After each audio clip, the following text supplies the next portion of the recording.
Dans l'ombre d'un roi assassiné, un enfant naquit sur une île solitaire, exilé avant même de savoir marcher, fugitif avant même de savoir parler. Cet enfant, c'était Olaf Tryggvason. Sa vie ne serait pas une douce ascension vers le pouvoir, mais une saga forgée dans le feu et la tempête. Vendu comme esclave alors qu'il n'était qu'un garçon, arraché des bras de sa mère et emmené à travers le monde baltique, Olaf a appris très tôt que le destin ne se donne pas. Il s'arrache.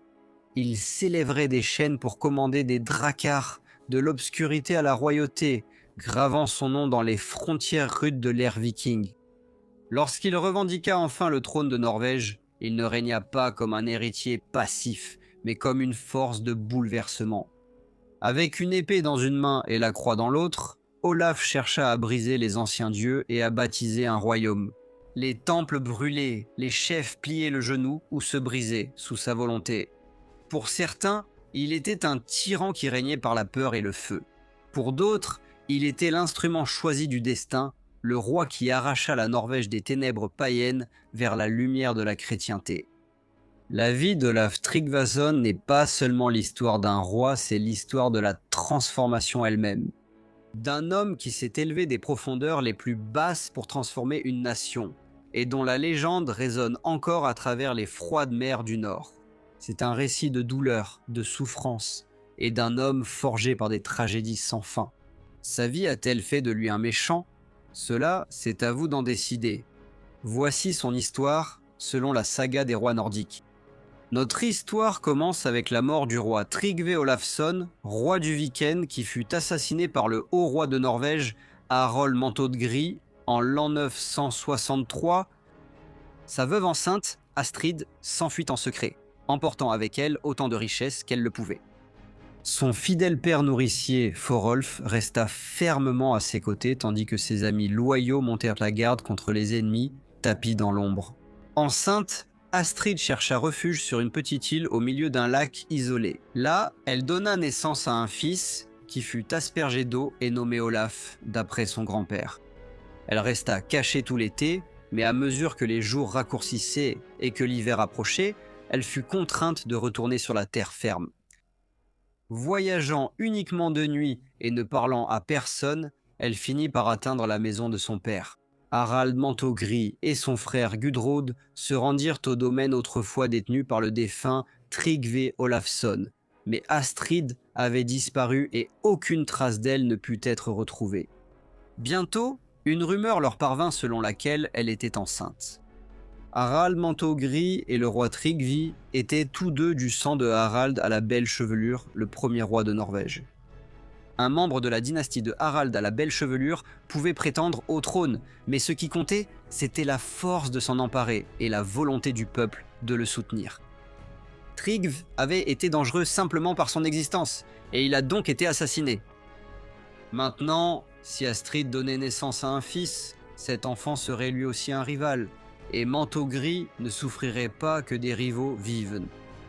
Astrid avait un frère nommé Sigurd, qui avait longtemps servi avec honneur en Russie sous le règne du roi Vladimir.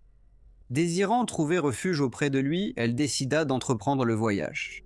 Elle prit la mer avec le jeune Olaf, qui avait alors 3 ans, mais alors qu'ils traversèrent la Baltique, des Vikings estoniens attaquèrent leur navire. La compagnie fut pillée, certains furent tués, d'autres emmenés comme esclaves. Olaf fut arraché à sa mère. Un Estonien nommé Clercon prit le garçon, et Olaf fut finalement acheté par un homme nommé Raïs en échange d'un beau manteau. Raïs et sa femme traitaient de l'enfant avec bonté, et il était très aimé dans leur foyer. Ainsi, Olaf passa 6 ans comme esclave en Estonie, loin de sa mère et de ses droits royaux héréditaires. Sigurd, le frère d'Astrid, vint de Novgorod en Estonie pour le compte du roi Vladimir. Chargé de collecter le tribut, il voyageait avec faste, accompagné de nombreux suivants. Sur la place du marché, il remarqua un garçon remarquable qui semblait clairement être un étranger. En demandant aussitôt son nom et sa parenté, il apprit que l'enfant était Olaf, fils de Tryggve Olafsson et Astrid. Aussitôt, Sigurd le reconnut comme le fils de sa sœur. En entendant le récit de captivité du garçon, Sigurd se rendit chez le paysan Raes et acheta à la fois Olaf et Thorgils. Il les emmena ensuite avec lui à Holmgard, bien qu'au début, il ait gardé secrète la véritable lignée d'Olaf et les traitait avec une attention et un honneur discrets. Un jour, sur la place du marché à Holmgard, Olaf Tryggvason tua Clercon, l'homme qui avait tué son père adoptif, puis l'avait vendu en esclavage. Tenant une petite hache dans une main, Olaf enfonça une hache dans la tête de l'homme et s'enfuit vers Sigurd, lui avouant ce qu'il avait fait. Sigurd amena aussitôt le garçon auprès de la reine Alogea, implorant sa protection. Bien que la loi de la ville exigeât la mort pour tout meurtre non jugé par le tribunal, la reine, émue par l'attitude d'Olaf, le protégea et posta des hommes armés autour de sa demeure. Le peuple réclamait justice, mais le roi interdit toute effusion de sang. La paix fut conclue, une amende fut fixée pour la mort et la reine la paya. Après cela, Olaf resta sous la protection royale. Comme aucun prince ne pouvait y demeurer sans le consentement du roi, Sigurd révéla sa noble naissance et son exil. À l'instigation de la reine, le roi le reçut à sa cour et l'éleva comme il convenait à un fils de roi. Olaf avait 9 ans lorsqu'il arriva en Russie et il resta 9 ans auprès du roi Vladimir. Une fois adulte, Olaf était réputé être le plus bel homme, très robuste et fort, et dans tous les exercices physiques, il surpassait tous les hommes du Nord dont on n'ait jamais entendu parler. Le haut roi de Norvège, Harald Manteaugri, s'était fait de nombreux ennemis dans sa quête acharnée pour écraser les petits rois et les puissants jarls, cherchant à obtenir la domination exclusive sur le royaume. Au premier rang de ceux qui l'avaient lésé se trouvait Hakon Sigurdsson, également connu sous le nom de Hakon le Puissant, le jarl de l'Aïd. Pendant qu'Olaf restait en exil en Russie, Hakon se souleva contre la maison de Harald Belle-Chevelure. Pour renforcer sa cause, il forgea une alliance avec Harald à la Dent Bleue, le roi du Danemark. Avec le soutien des Danois, Håkon attira Manteaugri au Danemark, où il fut traîtreusement tué. Ainsi, Håkon s'empara du contrôle de la Norvège en tant que jarl de Harald à la Dent Bleue, un roi sans emporter le titre. L'homme responsable de la mort du père d'Olaf était parti, mais la Norvège était désormais entre les mains de quelqu'un qui ne portait pas le sang de Belle-Chevelure. Pendant ces temps tumultueux en Norvège, Olaf se trouvait en Russie. Le roi Vladimir l'a nommé chef des hommes d'armes qu'il envoyait défendre le pays. Olaf s'est fait un nom dans de nombreuses batailles et s'est révélé être un commandant chanceux et intrépide. Avec la solde qu'il recevait du roi, il entretenait à ses frais une solide compagnie de guerriers, les récompensant généreusement et gagnant ainsi leur loyauté sans faille. Pourtant, la faveur engendre l'envie. En tant qu'étranger comblé d'honneur par le roi et la reine, Olaf suscita le ressentiment parmi les seigneurs locaux. Ils avertirent le roi qu'un homme aussi doué et populaire pourrait un jour devenir dangereux, murmurant des doutes et semant la suspicion, surtout à propos de ses fréquents entretiens avec la reine. Avec le temps, le roi devint distant. Sentant le changement, Olaf se confia à la reine et déclara son désir de chercher sa fortune dans le nord, où ses ancêtres avaient autrefois régné. Elle lui souhaita bonne chance, disant que son courage lui vaudrait de l'honneur partout où il irait. Alors Olaf se prépara, monta à bord de son navire et prit la mer sur la Baltique. Olaf navigua vers le sud le long du Wendland jusqu'à ce qu'il trouve un port sûr. Là, lui et ses hommes se comportèrent paisiblement et restèrent un certain temps. Le Wendland était alors gouverné par le roi Budisleif, dont la fille Gira administrait la région où Olaf avait accosté.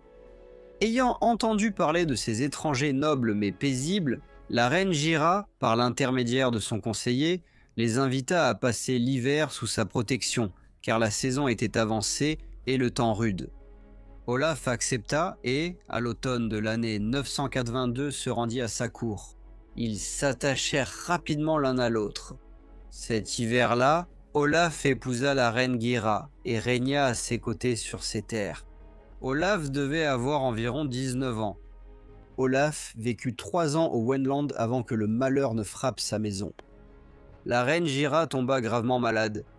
Contre tout espoir, elle mourut de sa maladie.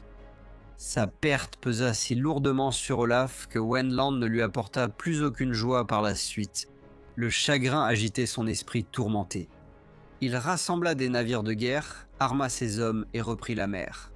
D'abord, il harcela la Frise, puis la Saxe, et de là, il poussa jusqu'en Flandre, gagnant richesse et renommée par l'épée.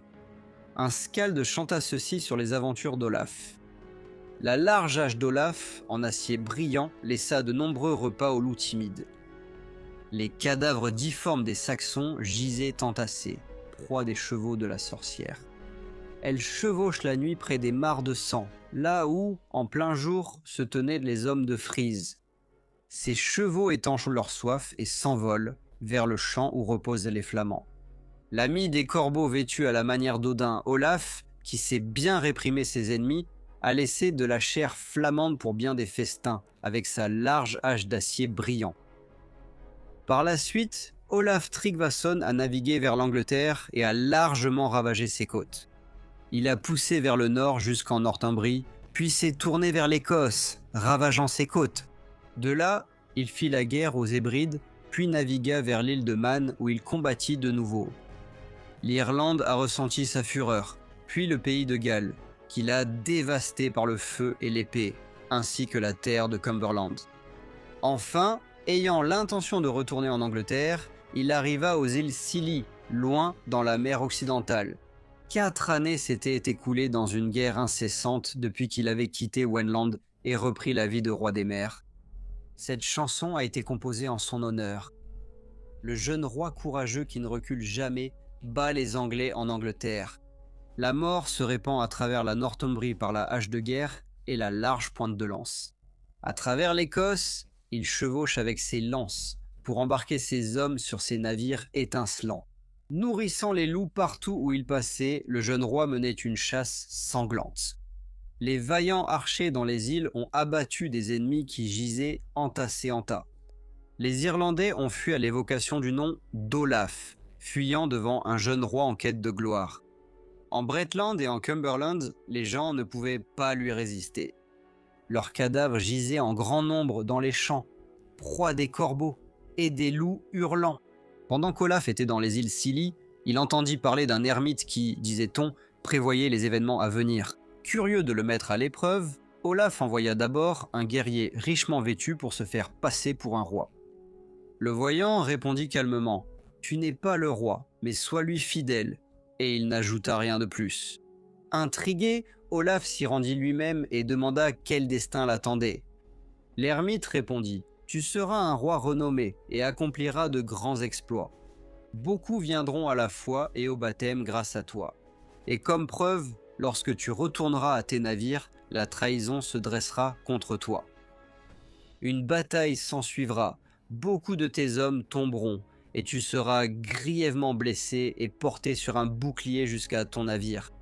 Pourtant, en 7 jours tu seras guéri, et alors tu recevras le baptême. » Tout se passa comme prédit. Une mutinerie éclata.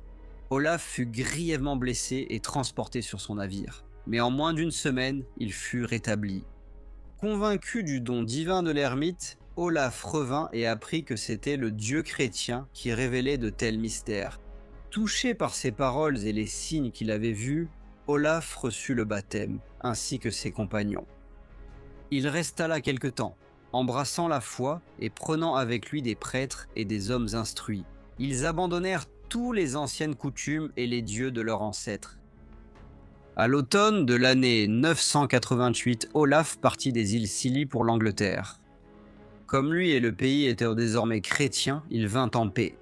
À cette époque, une grande assemblée fut convoquée où tous les hommes devaient y se réunir. Parmi les personnes présentes se trouvait la reine Gyda, la sœur d'Olaf Kouran, le roi de Dublin. Veuve d'un puissant comte anglais, elle gouvernait désormais ces terres. Beaucoup cherchaient à l'épouser, en particulier un célèbre guerrier nommé Elwin, mais elle déclara qu'elle choisirait elle-même son mari. L'assemblée fut convoquée afin qu'elle puisse faire son choix. Elwin arriva richement vêtu, tout comme beaucoup d'autres. Olaf se tenait à l'écart, vêtu de vêtements grossiers de marin. Alors que Gyda passait parmi les hommes, son regard se posa sur lui. Elle demanda qui il était. Ayant appris sa naissance noble et sa position, Olaf parla davantage avec elle, et ils parvinrent rapidement à un accord. Ainsi, Olaf et Gyda furent fiancés. Elvin fut profondément irrité par le choix de Gyda. À cette époque, il était d'usage en Angleterre de régler de tels différends par un combat singulier, et il défia Olaf. Il fut convenu que chaque homme viendrait avec 12 compagnons. Lors de leur rencontre, Olaf a ordonné à ses compagnons de suivre ses instructions. Armé d'une grande hache, il frappa le premier, faisant voler l'épée d'Elvin hors de sa main, et d'un second coup, il le jeta à terre. Elvin fut alors ligoté, et le même sort arriva à ses hommes. Tous furent vaincus, ligotés et emmenés. Il faut noter qu'Olaf n'était pas un simple guerrier viking. Il était exceptionnel. Il était célèbre pour sa capacité à se battre et à frapper avec autant d'aisance de la main droite que de la main gauche. Et il pouvait lancer 2 lances en même temps avec ses 2 bras. Ses talents d'acrobate étaient légendaires, car il pouvait, dit-on, marcher sur les rames à l'extérieur de son navire pendant que ses hommes ramaient. Il était connu pour jongler avec 3 poignards ou épées, gardant toujours l'un d'eux en l'air. Ce ne sont là que quelques-unes des descriptions de ses capacités. Olaf épargna la vie d'Elvin, mais le bannit du pays et prit ses biens. Ainsi, il prit Gyda pour épouse et vécut ensuite entre l'Angleterre et l'Irlande. Olaf Tryggvason ne resta pas longtemps inactif. Aussi agité que la mer du Nord qu'il avait vu naître, Olaf Tryggvason tourna ses proue vers l'Essex et fit la guerre aux Saxons. Car bien qu'il se soit agenouillé devant le Christ, l'ancien héritage de son sang, l'appel farouche à mener des expéditions vikings, brûlait toujours en lui. Cet affrontement de monde et de volonté serait immortalisé dans l'ancien poème anglais, connu sous le nom de la bataille de Maldon, où le courage et la catastrophe se tiennent côte à côte dans des vers solennels. À l'époque, la politique royale de l'Angleterre face aux incursions vikings était profondément divisée. Certains conseillaient de verser un tribut, des terres, de l'or et de l'argent pour acheter une paix fragile. D'autres recommandèrent d'affronter l'envahisseur en bataille ouverte. Le poème montre clairement que Berthnoth, l'aldorman d'Essex et chef de l'armée saxonne, a fermement choisi cette dernière option. Ses discours résonnent de patriotisme, appelant ses hommes à la fermeté plutôt qu'à la soumission. La flotte viking remonta la rivière Blackwater, alors appelée la Panthère, et Berthnoth mobilisa la milice saxonne. Le poème commence avec le seigneur ordonnant à ses hommes de tenir bon et de saisir leurs armes. De l'autre côté de l'eau, Olaf s'adressa aux Anglais, proposant de partir en paix si un tribut en or et en armure était payé. La réponse de Berthnoth fut inflexible. « Nous vous paierons avec la pointe de nos lances et le tranchant de nos épées. » Lorsque la marée s'est retirée, les guerriers d'Olaf ont traversé le pont étroit. 3 Anglais, Wulfstan, Ylfir et Machus, ont vaillamment défendu le passage, abattant tous ceux qui osaient avancer. Pourtant, le commandant viking demanda un terrain dégagé et une bataille en bonne et due forme, et Berthnoth, dans un geste à la fois noble, permit à l'ennemi de débarquer. Mais à l'heure de la véritable bataille, la trahison s'est installée. Un Anglais nommé Godric s'est enfui du champ de bataille sur le cheval même de Berthnoth. Ses frères l'ont suivi. Voyant la monture du seigneur s'enfuir, beaucoup ont cru que leur chef les avait abandonnés, et la panique s'est répandue. Les Vikings, bien que blessés, ont brisé les rangs saxons et ont tué Berthnoth sur place. Après le carnage, son corps fut retrouvé sans tête, mais son épée à poignée d'or reposait toujours à ses côtés, signe qu'il était mort en guerrier. Berthnoth fut immortalisé comme un héros d'une loyauté inébranlable, mais pour l'Angleterre, la défaite fut douloureuse. Le roi Ethelred, le mal avisé, le roi d'Angleterre, allait bientôt affronter Olaf. Il suivit les conseils de l'archevêque de Cantorbéry et choisit d'acheter la paix. 10 000 livres d'argent romain, une rançon énorme, équivalent à environ 3 300 kg aujourd'hui, furent versés à la flotte viking. En échange, les hommes du Nord acceptèrent de cesser leur raid et, du moins en parole, d'aider l'Angleterre contre d'autres menaces vikings. Cependant, Olaf ne tint pas parole. Avide de conquête, il s'allia au redoutable roi danois Svein à la barbe fourchue. Et ensemble, ils rassemblèrent une vaste armada, 94 navires, leurs proues sculptées en forme de dragon, leurs voiles assombrissant l'horizon. Leur objectif n'était rien de moins que le pillage de Londres, alors le plus grand et le plus riche centre commercial d'Angleterre. En l'an 994, la flotte remonta la Tamise et s'abattit sur la ville avec fureur. Le fer résonnait contre les anciennes murailles romaines, tandis que les Vikings s'efforçaient de percer et de jeter Londres aux flammes. Pourtant, les citoyens et leur armée répondirent avec une détermination inattendue.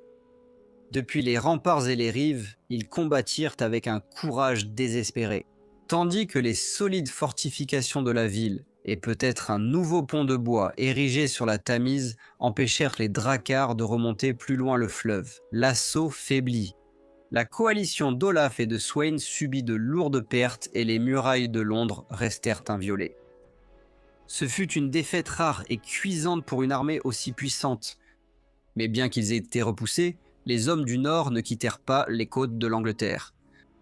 Abandonnant les navires pour les chevaux, ils parcoururent l'Essex, le Kent, le Sussex et le Hampshire, ravageant champs et villages. La fumée s'élevait au-dessus de la campagne, tandis que le pillage, les incendies et les massacres marquaient leur passage.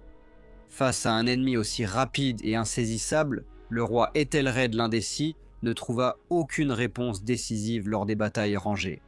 Guidé par ses conseillers du Vitaine, il choisit une fois de plus de leur verser un tribut.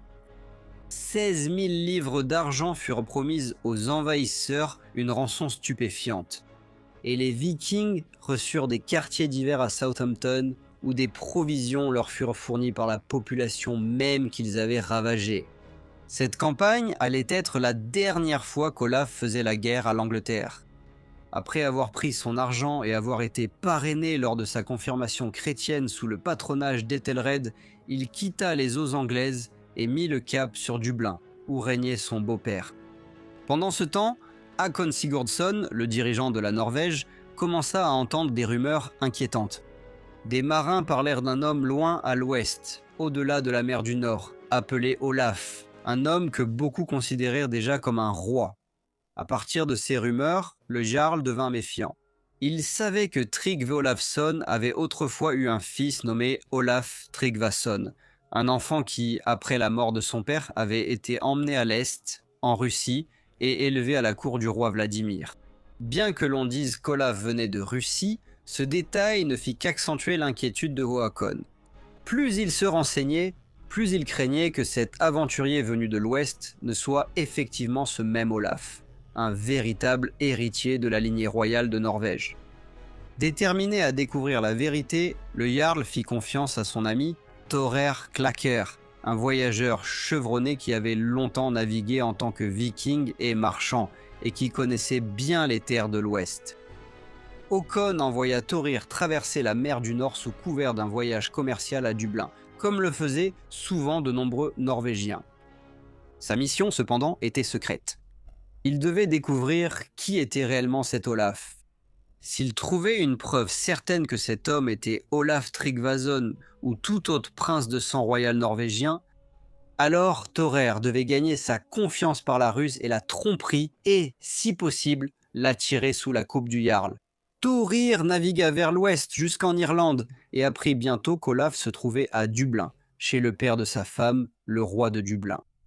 Étant un homme habile et persuasif, Thorer fit rapidement la connaissance d'Olaf Tryggvason. Ils se rencontraient souvent et parlaient longuement, et avec le temps, Olaf commença à l'interroger en détail sur la Norvège, en particulier sur les rois des Hauts-de-Terre et les grands chefs du pays encore vivants, ainsi que sur le pouvoir qu'ils détenaient. Il demanda aussi des informations sur Hakon le Puissant et s'il était apprécié parmi le peuple. Thor répondit prudemment. Le jarl, dit-il, était si puissant qu'aucun homme n'osait parler contre lui. Pourtant, cette obéissance venait plus de la peur que de l'amour, car il n'y avait pas d'autre chef vers qui se tourner. Pourtant, ajouta-t-il, beaucoup d'hommes courageux, voire des districts entiers, préféreraient de loin voir un roi descendant de Harald de belle chevelure régner sur la Norvège. mais aucun prince de ce genre ne nous est connu. Et toutes les tentatives contre le Jarl Håkon se sont jusqu'à présent révélées vaines. Le Jarl Håkon avait vaincu une grande armée composée de forces alliées. Le roi Harald à la dent bleue a rassemblé toute la puissance du Danemark et les Vikings de Joms en Norvège, et Håkon, avec l'aide des anciens dieux, les a vaincus. C'était en effet un grand homme. Au fil de leur conversation, Olaf révéla enfin son vrai nom et sa lignée. Il n'était autre qu'Olaf Tryggvason, héritier des anciens rois de Norvège. Il demanda franchement à Thorer si les grands de Norvège l'accepteraient comme roi s'il venait réclamer son droit de naissance. Thorer encouragea chaleureusement l'entreprise, louant le courage et les capacités d'Olaf, et l'exhortant à s'emparer de l'héritage de ses ancêtres. La détermination d'Olaf se renforça et il décida de prendre la mer pour la Norvège. Il semblait que Thorer avait changé de camp et trahi son ami Hakon. Avec 5 navires et Thorer à ses côtés, Olaf partit d'abord pour les Hébrides, puis continua vers les Orcades. Là, ils trouvèrent le comte Sigurd, le comte des Orcades. Après seulement quelques mots, Olaf exigea que Sigurd accepte le baptême et que tout son peuple fasse de même, sous peine de mort immédiate. Il déclara qu'il ravagerait les îles par le feu et par l'épée si le christianisme était refusé. Ce n'était qu'un présage de ce qui arriverait à une Norvège farouchement païenne sous le règne d'Olaf. Le jarl Håkon Sigurd festoyait dans sa salle lorsque la nouvelle lui parvint au sujet d'un homme nommé Orm, dont l'épouse Gudrun était réputée la plus belle femme de toute la Norvège. Håkon, longtemps réputé pour ses mœurs de séducteur, était connu pour désirer la compagnie des femmes plus que tout. Il convoquait souvent les filles et les épouses des nobles à ses côtés, pour les renvoyer ensuite après seulement quelques semaines. Enflammé par le désir, il envoya des esclaves chez Orm avec l'ordre que Gudrun lui soit amenée immédiatement. Orm refusa et convoqua ses voisins. Il ne voulait pas voir sa maison déshonorée. L'indignation se répandit dans la campagne. Comment leur chef pouvait-il ainsi couvrir de honte l'un de ses sujets, en exigeant la femme d'un homme comme s'il s'agissait d'un tribut? Les hommes de Norvège se sont levés, furieux, et ont marché sur la demeure du comte. Håkon s'est enfui avec seulement une poignée d'hommes. Les rebelles pensaient qu'il s'était échappé vers ses navires sous le commandement de son fils Erland, et ils ont bloqué les routes pour empêcher sa fuite. Quand la nuit tomba, le jarl renvoya ses partisans et s'éclipsa seulement avec son fidèle esclave Kark, pensant que 2 hommes pourraient passer inaperçus là où un groupe ne le pourrait pas. Ils se cachèrent d'abord dans une grotte, où Kark fit des rêves troublés annonçant la perte de son maître. Dans une détresse croissante, Hakon chercha refuge dans une ferme isolée. Là, sous le plancher d'une porcherie, Kark creusa une fosse où il pourrait se cacher. Et tandis que le jarl déchu restait caché dans la crasse, la rumeur se répandait comme une tempête qui approche. Olaf Tryggvason était entré en Norvège. Håkon et Kark se sont cachés dans la fosse qui était recouverte de bois, de terre et de fumier, faisant passer des porcs dessus pour dissimuler l'endroit. Là, sous la saleté et la pierre, le souverain déchu de la Norvège gisait dans l'obscurité, tandis que ses ennemis se rapprochaient. Olaf Tryggvason apprit bientôt que les hommes de Norvège s'étaient révoltés contre Håkon Sigurdsson, le poussant à fuir et dispersant ses partisans. Les grands chefs et guerriers du royaume se rassemblèrent autour d'Olaf et lui jurèrent fidélité. Ainsi, la lignée de Harald Belchevelure fut restaurée et Olaf fut acclamé comme roi. Son premier ordre fut clair, il fallait retrouver le jarl. Des groupes de recherche ont fouillé la campagne jusqu'à ce qu'on apprenne que Thora, l'une des amies les plus proches de Hakon, possédait une ferme où il pourrait se cacher. Les hommes du roi ont fouillé la maison de la toiture jusqu'à l'âtre, mais ils n'ont trouvé aucune trace de lui. Puis Olaf convoqua une réunion dans la cour, se tenant sur une grande pierre à côté de la porcherie. Il s'adressa au peuple et promit de riches récompenses et de grands honneurs à celui qui tuerait le jarl. Sous cette même pierre, cachée dans une fosse sous le sol de la porcherie, Hakon et son esclave Kark entendirent chaque mot. Toute la nuit, ils restèrent éveillés, chacun se méfiant de l'autre. Vers l'aube, le Jarl finit par sombrer dans un sommeil agité. Son sommeil était si agité qu'il replia ses membres, releva la tête comme pour se lever et poussa un cri terrible. Kark, saisi de terreur et peut-être tenté par la promesse du roi, tira un couteau de sa ceinture. Il le planta dans la gorge du comte et trancha, le tuant là, dans l'obscurité. Kark trancha ensuite la tête de Hakon. Il déposa le trophée macabre devant le roi Olaf, racontant tout ce qui s'était passé, mais Olaf refusa de récompenser une telle trahison. L'esclave fut aussitôt emmené et décapité, et ainsi prit fin la vie du Jarl Hakon, non pas au combat, mais dans la peur et la trahison, sous un plancher d'une porcherie. Le Jarl Eric, fils de Hakon, son frère Svein, ainsi que leurs frères et proches, s'enfuirent du pays et partirent vers l'est, en Suède, auprès du roi Olaf le Suédois, qui leur réserva un bon accueil. Maintenant qu'Olaf Tryggvason avait pris le trône de Norvège, il déclara sans hésiter que le christianisme devait être proclamé dans tout son royaume. Il jura qu'il verrait toute la Norvège devenir chrétienne ou qu'il mourrait en essayant. Aussitôt, le roi fit connaître sa volonté. Il exhorta le peuple à accepter la nouvelle foi et, parmi ceux qui lui avaient déjà juré fidélité, les hommes les plus puissants des assemblées accueillirent son message avec approbation. Voyant les chefs se soumettre au baptême, beaucoup d'autres suivirent, et ainsi le peuple du Viken entra dans la foi chrétienne. Olaf poursuivit ensuite son voyage vers le nord à travers le Vikan, sommant chaque district d'accepter le christianisme. Lorsque la persuasion échouait, il gouvernait avec une détermination ferme. Certains de ceux qui résistaient furent tués, d'autres mutilés, et certains furent même contraints à l'exil. Par la force de sa volonté autant que par la prédication, il poursuivit son œuvre jusqu'à ce que toutes les terres autrefois gouvernées par son père, le roi Tryggv, soient placées sous la croix. Ainsi, en l'an 997, toute la région du Vikan était devenue une terre chrétienne, façonnée par la détermination de fer de son nouveau roi. Il voyagea de district en district à travers le Vikand, les fjords de l'ouest, vers le nord en direction du Trondelag et du Halogaland. Il convoquait des assemblées, brisait les idoles païennes et construisait des églises là où se dressaient autrefois des temples.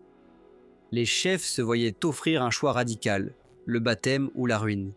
Certains se sont agenouillés de leur plein gré, poussés par la conviction ou la loyauté.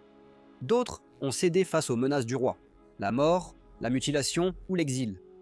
L'ancien culte d'Odin et de Thor a laissé place, souvent douloureusement, au Christ. Ainsi, en quelques années de violence farouche, Olaf a cherché à accomplir ce que des générations n'avaient pas fait, forger un royaume sous Dieu, scellant le destin de la Norvège. Au début du printemps de l'an 998, Olaf Tryggvason demanda la main de la reine Sigrid l'Orgueilleuse, veuve d'Éric le Victorieux, roi de Suède. Cette union promettait force et alliance entre les royaumes, et Olaf la désirait ardemment. Pourtant, il exigea une condition avant toutes les autres, que Sigrid accepte le baptême et renonce à la foi de ses ancêtres. La reine lui répondit avec un calme résolu. « Je n'abandonnerai pas la croyance que j'ai toujours eue, ni celle que mes ancêtres ont tenue avant moi. Cependant, je ne t'interdis pas d'adorer le Dieu qui te plaît le plus. » À ces mots, Olaf s'emporta.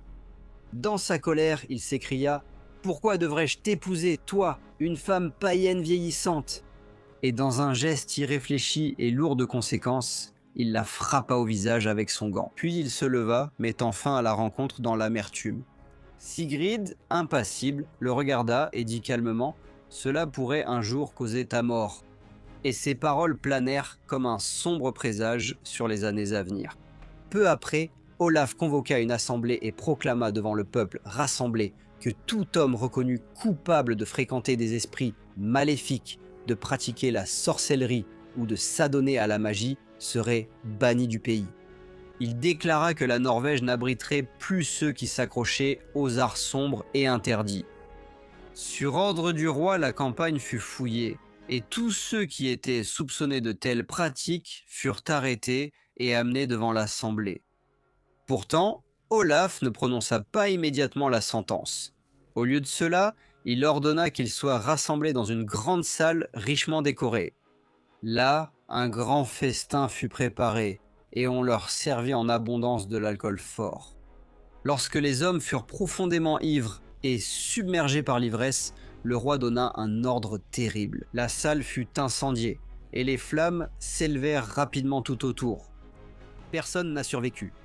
Ainsi, dans le feu et la fumée, Olaf chercha à purifier son royaume de la sorcellerie et à faire régner la peur là où la foi échouait.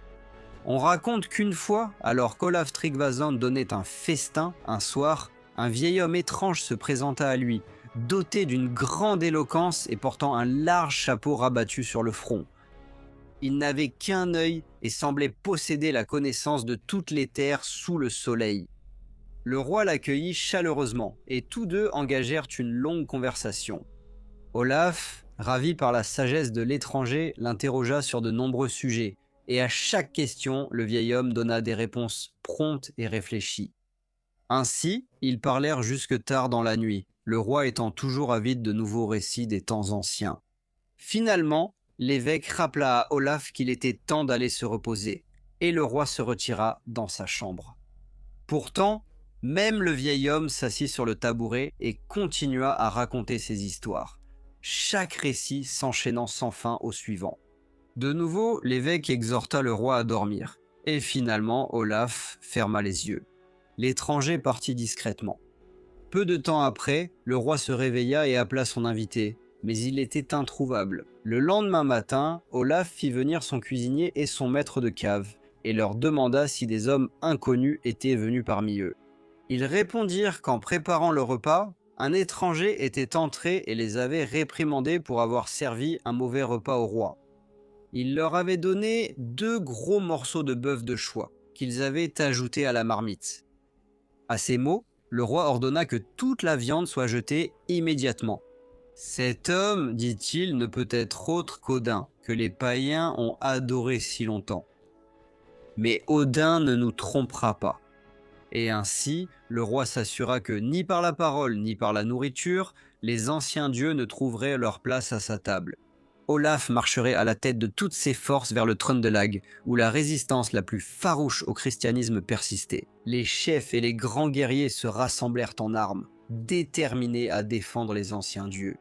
Lors du signe, le roi les exhorta à accepter la nouvelle foi. Leur porte-parole, Charnskeg, répondit hardiment qu'ils conserveraient leurs lois ancestrales. Olaf répondit qu'il entrerait dans leur temple pour voir les rites de ses propres yeux. Les hommes acceptèrent, et ensemble, ils entrèrent à l'intérieur. Là se tenait l'image de Thor, ornée d'or et d'argent. Le roi leva sa hache et la battit, jetant le dieu de son siège. Ces hommes suivirent, renversant les autres idoles. Dehors, Jarnskeg fut tué, et lorsqu'Olaf sortit, il offrit au peuple un choix, le baptême ou le combat. Sans chef et ébranlés, ils choisirent la soumission. Le roi les fit baptiser et prit des otages pour garantir leur loyauté, et bientôt tout le Trøndelag accepta le christianisme. Par la suite, Olaf se rendit à Nidaros et fonda une ville commerçante sur les rives de la rivière Nid. Il construisit sa salle royale et l'établit comme nouveau siège du pouvoir. Pour régler la vendetta liée à la mort des Jarnskeg, Olaf rencontra la parenté des Jarnskeg et leur offrit une compensation. Finalement, il fut convenu qu'il épouserait Gudrun, la fille de Jarnskeg. Pourtant, lors de leur nuit de noces, pensant que le roi dormait, Gudrun sortit un couteau pour le tuer. Olaf aperçut la lame à temps, s'en empara et quitta sa chambre. Gudrun partit aussitôt avec sa suite et ne partagea plus jamais la couche du roi. Olaf ordonna la construction d'un navire puissant, plus grand que tout ce qu'on avait vu jusqu'alors en Norvège. Il fut construit avec 34 paires de rames manœuvrées par 68 rameurs et ses flancs s'élevaient haut et fièrement, aussi imposants que ceux d'un grand navire marchand de haute mer. Elle fut construite sous la forme d'un dragon et le roi la nomma le Long Serpent. Sa proue et sa poupe s'élevaient en de magnifiques courbes, toutes deux richement dorées, et ses bastingages dominaient les vagues, prêts à affronter les mers les plus déchaînées. Aucun navire plus magnifique ni plus coûteux n'avait jamais été vu en Norvège. Le long serpent se dressait comme un symbole flottant de la puissance d'Olaf, farouche et inégalée sur les eaux du Nord. Une nuit sombre, la reine Thura s'enfuit de chez son mari Bourslav de Vendland et se rendit au Danemark. Pourtant, elle n'osa pas rester là, craignant que son frère Sven à la barbe fourchue ne la force à retourner en Vendland. En secret, elle poursuivit son voyage jusqu'en Norvège où elle se présenta devant Olav. Olav l'accueillit chaleureusement.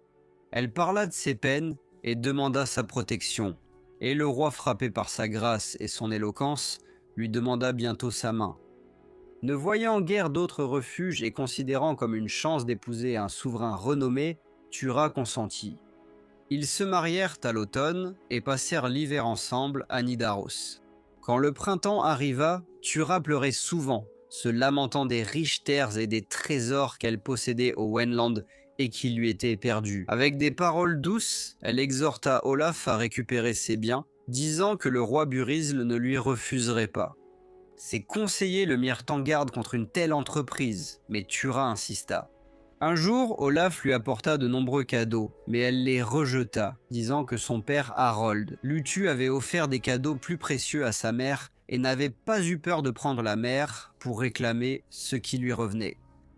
Elle réprimanda Olaf, l'accusant de manquer de courage pour affronter le Danemark et son frère, le roi Sven à la barbe fourchue.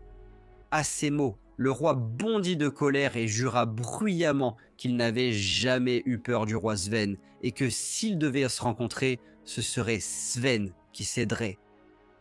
Sven à la barbe fourchue était marié, comme cela a été dit, à Sigrid la Hautaine, et Sigrid nourrissait une haine profonde et brûlante envers Olaf.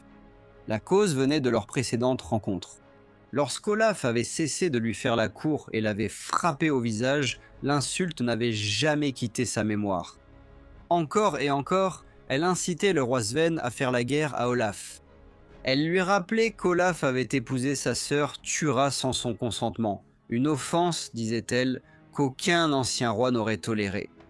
Par de tels mots, elle attisait sa fierté et renforçait sa détermination, jusqu'à ce que finalement Sweyn se décide à livrer bataille. Au début du printemps, le roi danois envoya des messagers au roi suédois et au jarl Erik, fils de l'ancien souverain de Norvège, Hakon Sigurdsson. Sweyn les avertit qu'Olaf de Norvège rassemblait des hommes pour une expédition estivale en Wendland et leur proposa d'unir leurs forces pour l'attaquer ensemble. Le roi suédois et le jarl Erik n'eurent guère besoin d'être convaincus. Chacun avait sa raison contre Olaf et tous deux étaient impatients de se lancer dans l'expédition. Ils rassemblèrent rapidement une grande flotte et mirent les voiles pour rejoindre le roi Sweyn. Lorsque les trois puissances se rencontrèrent, leur armada combinée forma une force immense et redoutable sur la mer. Pendant que Sweyn envoyait un message en Suède pour lever une armée, il envoyait également le jarl Sigvald, chef des Vikings de Joms, un ordre de mercenaires redoutés en Vendland, en lui ordonnant d'espionner Olaf et, par ruse et conseils subtils, d'organiser une rencontre entre Olaf et les rois alliés. Sigvald se rendit d'abord à Jomsborg, le quartier général des Vikings de Joms, puis partit à la recherche du roi Olaf. Il parla avec chaleur et courtoisie et gagna rapidement la confiance du roi. Son épouse Astrid, fille du roi Borislav, était bien disposée envers Olaf, car Olaf avait autrefois été marié à sa sœur Gira. Ainsi, Sigvald trouva rapidement grâce auprès de la cour. Homme avisé et plein d'esprit, le jarl gagna progressivement de l'influence dans les conseils d'Olaf. Sous divers prétextes, il incita à retarder le retour du roi en Norvège, bien que les hommes d'Olaf fussent impatients de prendre la mer et n'attendaient qu'un vent favorable. Leur patience s'amenuisa, mais Sigvald continua à inventer des excuses. Enfin, il reçut des nouvelles du Danemark. La flotte du roi suédois était arrivée de l'Est. Les forces du jarl Erik étaient rassemblées, et les chefs alliés avaient décidé de naviguer vers le Wendland et de se mettre en embuscade sur une île appelée Svald. Sigvald avait reçu pour instruction de faire en sorte que le roi Olaf passe par là et tombe dans leur piège. Sur l'île se trouvaient Sven à la barbe fourchue, le roi du Danemark, Olaf, le roi de Suède, et le jarl Erik, fils de Hakon Sigurdsson, tous rassemblés avec leurs puissantes armées.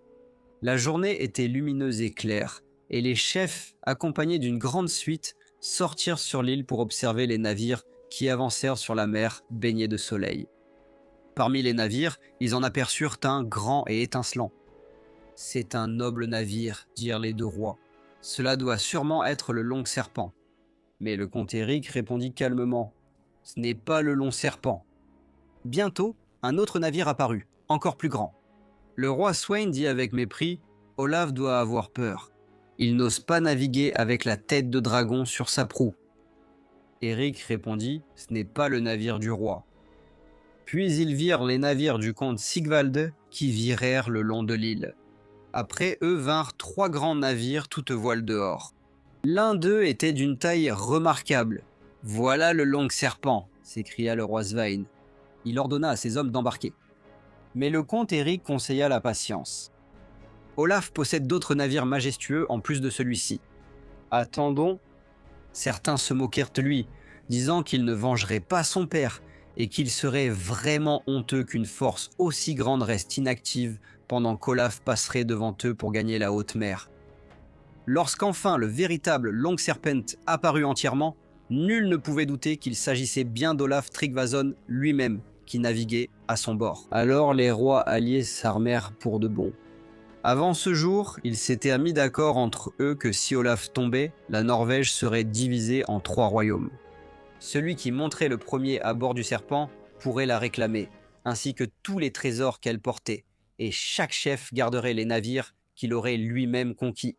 Olaf Tryggvason se tenait sur le pont arrière du Long Serpent, dominant tous ceux qui combattaient en dessous. Un bouclier doré brillait sur son bras et un casque orné d'or couronnait sa tête. Par-dessus sa cotte de maille, il portait une courte tunique rouge, afin d'être bien visible. Lorsqu'il vit les flottes ennemies se rassembler sous leur étendard, il demanda « Qui commande l'armée qui se trouve juste devant nous ?»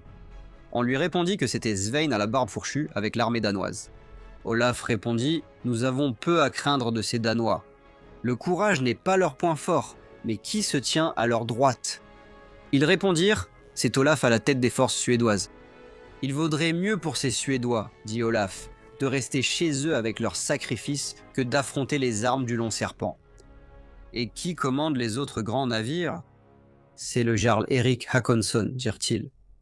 Alors, le roi répondit gravement, « Il a bien assez de raisons de nous chercher, et c'est de lui que nous pouvons attendre la lutte la plus féroce, car ce sont des Norvégiens, tout comme nous. » Les rois mirent alors leurs rames à l'eau et se préparèrent à attaquer. Le roi Sweyn plaça son navire contre le Long Serpent. Plus au large que lui, Olaf le Suédois se plaça et mit la poupe de son navire contre le navire le plus à l'extérieur de la ligne du roi Olaf, et de l'autre côté se trouvait le jarl Eric. Alors un combat acharné commença.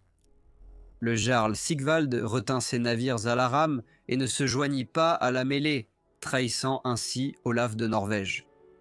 La bataille qui s'ensuivit fut l'une des plus féroces jamais comptées dans les champs, et la mer devint rouge du sang des guerriers. Les hommes d'Olaf Tryggvason lancèrent des grappins et des chaînes sur les navires de Sweyn à la barbe fourchue, les attirèrent à eux et abattirent tous ceux qui se trouvaient sur leur pont. Navire après navire fut vidé jusqu'à ce que Sweyn lui-même soit forcé de fuir pour chercher refuge. Ainsi, il arriva exactement comme le roi Olaf l'avait prédit. Ensuite, Olaf de Suède avança à sa place et connut le même désastre. Ses navires furent détruits, ses hommes massacrés, et lui aussi fut contraint de battre en retraite. Mais Eric Hakonsson poursuivit avec une détermination farouche. Il plaça sa proue renforcée de fer à côté du plus extérieur des navires d'Olaf, tua ses défenseurs, coupa ses amarres et laissa le navire dériver vide sur la marée. Tous les navires de moindre importance furent vidés de leurs hommes, leurs équipages prirent la fuite. Les navires danois et suédois gardèrent leur distance, encerclant le Long Serpent de loin. Seul le comte Éric resta à proximité. Enfin, tous les navires d'Olaf furent vidés de leurs défenseurs, à l'exception du Long Serpent. Sur son pont, tous les hommes encore capables de porter les armes se rassemblèrent. Là, la lutte devint d'une sauvagerie inouïe. Les lances transpercées et les haches taillées. Les épées frappaient les côtes de mailles. Les flèches et javelots obscurcissaient l'air, les boucliers peinaient à les arrêter. Pendant tout ce temps, le roi Olaf se tenait debout, bien en vue sur la passerelle, tirant sans relâche, tantôt à l'arc, tantôt à la lance, lançant souvent 2 lances à la fois.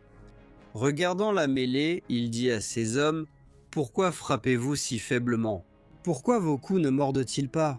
« Les épées sont émoussées et ébréchées, vint la réponse. Alors le roi s'avança vers la proue, ouvrit le coffre sous son siège élevé et en sortit des lames acérées, brillantes et tranchantes qu'il remit à ses guerriers.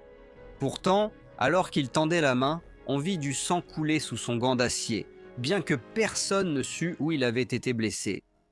La défense du long serpent était désespérée, mais les rangs s'éclaircissaient rapidement.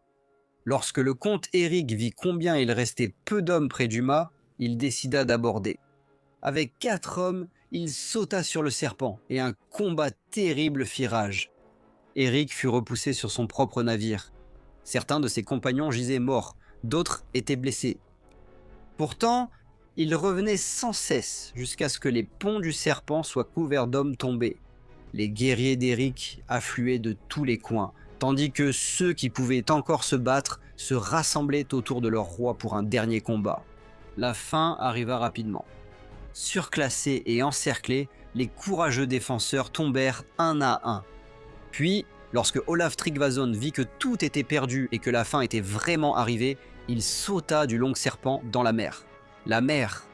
Aussitôt, une rumeur se répandit parmi les hommes selon laquelle le roi aurait retiré sa cotte de mailles sous les vagues et nagé au loin, plongeant sous les longs navires ennemis, et ainsi, par quelque fortune merveilleuse, aurait réussi à s'échapper vers Wendland. Dans les années qui suivirent, de nombreux récits furent racontés sur les pérégrinations secrètes du roi Olaf et ses étranges aventures dans des contrées lointaines. Pourtant, ces histoires ont peut-être été façonnées par l'espoir ou le désir. Ceci est certain, Olaf Tryggvason ne fut jamais revu dans le royaume de Norvège. Une chanson fut chantée sur sa défaite. Olaf est-il vivant ou est-il mort? A-t-il nourri les corbeaux affamés? Je ne sais guère quoi dire, car beaucoup racontent l'histoire différemment. Ceci, je peux le dire sans crainte de mentir, il a été grièvement blessé, si gravement blessé dans ce combat sanglant qu'il a à peine pu s'en sortir vivant. Le témoin qui rapporte cela à propos de Tryggvason, notre vaillant roi, a autrefois servi le roi et devrait dire la vérité, car Olaf détestait les mensonges plus que tout. Si Olaf a échappé à ce carnage, je crains qu'un sort pire ne soit arrivé à notre garçon que ce que les gens imaginent. Mais qui peut le savoir? Car il était cerné par l'ennemi. De l'extrême est, des rumeurs circulent selon lesquelles le roi sort, blessé, aurait eu la vie sauve. Sa mort, trop certaine, ne me laisse aucun souci pour les rumeurs sans fondement qui flottent dans l'air. Ce n'a jamais été la volonté du destin qu'Olaf s'en sorte vivant à une situation aussi périlleuse. Cette vérité peut attrister. Ce que les gens souhaitent, ils le croient vite.